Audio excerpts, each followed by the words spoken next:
ఇది 1990s కాలం నాటి కథ. మన కథలో అమ్మాయి పేరు లత. లత చాలా తెలివైంది మరియు చదువంటే చాలా ఇష్టం.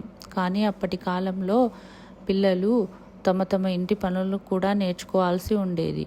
వాళ్ళు తల్లిదండ్రులకు వారి పనులలో సహాయం చేసేవాళ్ళు. తర్వాత పిల్లలు కూడా చదువు స్కూల్ వరకే చదివేవారు. ఇంటికి వచ్చి వాటిని నెమరు వేయడం అట్లాంటి పద్ధతులు ఉండేవి కాదు. తర్వాత లత అయితే మరి ఆ అమ్మాయి ఎప్పుడు టైం దొరికితే అప్పుడు ఆటలాడుకోవడం అలా సమయాన్ని వృధా చేస్తూ ఉండేది. ఆ అమ్మాయి ఇప్పుడు 5th గ్రేడ్, కానీ ఆ అమ్మాయికి టైం చూడడం ఇప్పటి వరకు రాదు. వాళ్ళ నాన్న అది గమనించి టైం ఎంతైంది లత అని అడిగితే తప్పించుకుని తిరుగుతూ ఉండేది. వాళ్ళ నాన్న అది గమనించి నువ్వు ఇప్పుడు టైం చూడటం నేర్చుకోవాలి, ఇది కంపల్సరీ అని అన్నాడు. అయితే లత దాన్ని చెవిన పెట్టి చదువును అశ్రద్ధ చేయసాగింది. స్కూలుకి వెళ్ళడం రావడమే పనిగా పెట్టుకుంది, కానీ చదువు మాత్రం ఏమీ చదవడం లేదు. అయితే తన అశ్రద్ధకు తగిన మూల్యం చెల్లించుకోవాల్సిన పరిస్థితి ఏర్పడింది. ఒకరోజు స్కూల్కు మామూలుగా వెళ్ళగా తన టీచరు చెప్పాడు, హెడ్ మాస్టర్ రూమ్లో టైం ఎంతైందో చూసి రాపోమని లతను పంపాడు.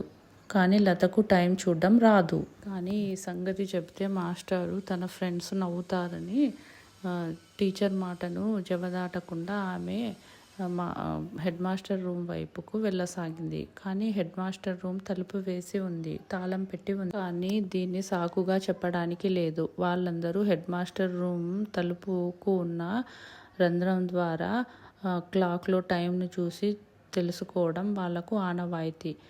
కాబట్టి ఈ పరిస్థితి నుంచి నేను తప్పించుకోలేనని పదే పదే ఆలోచించసాగింది. కానీ లత తెలివైన అమ్మాయి కాబట్టి ఈ పరిస్థితి నుంచి తప్పించుకోవడం ఎలా అని వెంటనే ఒక ఆలోచన చేసి తమ స్కూలు రోడ్డు పక్కనే ఉంటుంది కాబట్టి కొద్దిగా బయటకు వచ్చి చూసి ఆ దారిన వెళ్ళే అతన్ని టైం అడిగింది. అమ్మయ్య, ఈ పరిస్థితి నుంచి తప్పించుకున్నానని క్లాస్ రూమ్లోనికి వెళ్ళి కూర్చుంది లత. కానీ లతకు చాలా గిల్టీగా ఉంది. లత వెంటనే ఇంటికి వెళ్ళి ఇది ఒక పెద్ద గుణపాఠంగా తెలుసుకొని తన తండ్రి దగ్గర జరిగిందంతా చెప్పింది. అప్పుడు వాళ్ళ నాన్న ఏమీ బాధపడకు, ఇప్పుడు సమయం ఏమి మించిపోలేదు, ఇప్పుడు నేను నీకు టైం చూడడం నేర్పిస్తాను, అందుకు నీవు నాకు మాట ఇవ్వాలి, ఇప్పటి నుండి చదువును అశ్రద్ధ చేయనని, ఎప్పటి పాఠాలను అప్పుడే నేర్చుకుంటానని, అప్పుడైతే నేర్పిస్తానని. లత అప్పటి నుండి శ్రద్ధగా చదవసాగింది.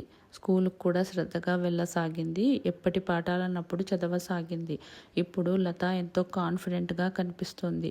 ఆమె తన టీచర్ ఎప్పుడు తనను టైం చూడడానికి పంపిస్తాడా అని వేచి చూడసాగింది. ఇది నిజం. రవీంద్రనాథ్ ఠాగూర్ అన్నట్టు, wear the mind is without fear and the head is held high.